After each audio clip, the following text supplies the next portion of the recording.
மெட்ராஸ் யாருடையது? முதிர்ச்சி இல்லாமல் பேசும் ரஞ்சித். ஆம்ஸ்ட்ராங் கொலை சம்பவம் தொடர்பாக தீவிர விசாரணை நடைபெற்று வரும் நிலையில் திரைப்பட இயக்குனர் ப. ரஞ்சித் கூறிய ஒரு கருத்து தற்போது மிகப்பெரிய விவாத பொருளாகியுள்ளது.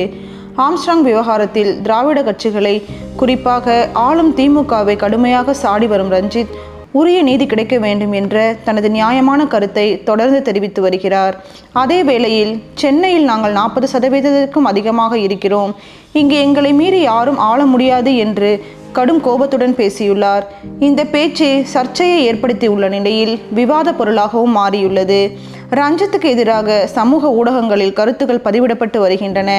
இவரது கருத்து கடுமையாக விமர்சிக்கப்பட்டு வருகிறது.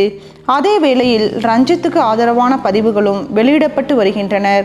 ஆனால் ரஞ்சித்தின் இந்த கருத்து சமூகத்தில் மீண்டும் மீண்டும் உரசல்களை ஏற்படுத்தும் என்றே நடுநிலையாளர்கள் கூறுகின்றனர். தமிழகத்தில் சமூக ரீதியாகவும் அரசியல் ரீதியாகவும் ஆம்ஸ்ட்ராங் மரணம் ஒரு பேரிழப்பு. அந்த படுகொலை நடந்திருக்க கூடாது. அவரது மரணம் மிகப்பெரிய இழப்பு.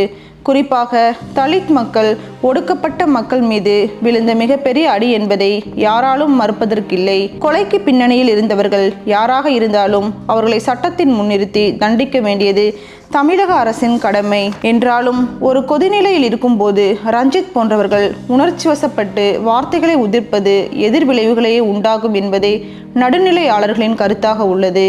ஏனென்றால் ரஞ்சித் கருத்துக்கு எதிராக பலரும் எதிர்வினையாற்றி வருகின்றனர். மெட்ராஸ் நீங்கள் என்றால் நாங்கள் யாரு என்ற கேள்வியை பலர் முன்வைக்கிறார்கள். ரஞ்சித்தின் கருத்தை பலரும் சமூக ரீதியாகவே பார்க்கின்றனர்.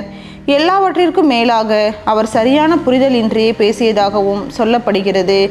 ஏனென்றால் மிக பழமையான நகரமான சென்னையில் இன்று சுமார் 1 கோடி மக்கள் வாழ்கிறார்கள். பல லட்சம் மக்கள் வந்து செல்கிறார்கள். இந்த நகரம் சாதி, இனம், மதம், மொழிகளை கடந்த ஒரு அழகான தொழில் பூங்காவாகும். பலருக்கு வாழ்வாதாரத்தை அள்ளி கொடுக்கும் இடமாகவும் இருக்கிறது.